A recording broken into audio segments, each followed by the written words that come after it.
Magandang araw sa atin mga kalingap. Mga kalingap, Carla pinagpaliban muna ang kanyang debut party.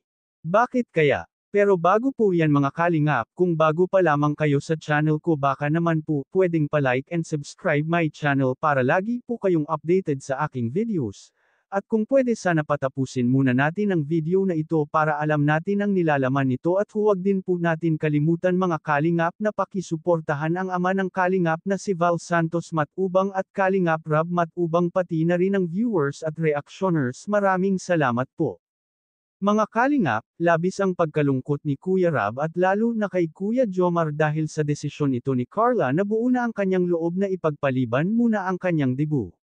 Sa anong kadahilanan kaya mga kalingap?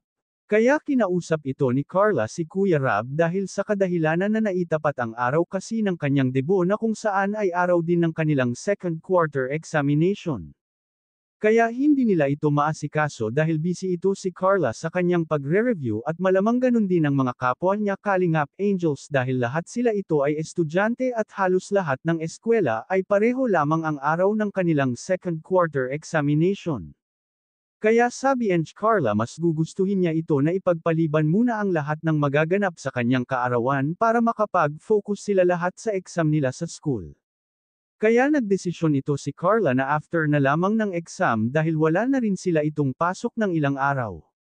Kaya, nirerespeto ito ni Kuya Rab ang desisyon ni Carla dahil para naman ito sa kanyang kabutihan at sa kanyang pag-aaral. Kaya sabi ito ni Kuya Jomar ay handa itong mag-antay kahit kailan basta ito ay matutuloy lamang dahil isa rin siya sa excited sa magaganap. Kaya mga kalingap, hanggang dito na lang po muna ang update natin kay Carla. Maraming salamat po. Thank you for watching and God bless us all.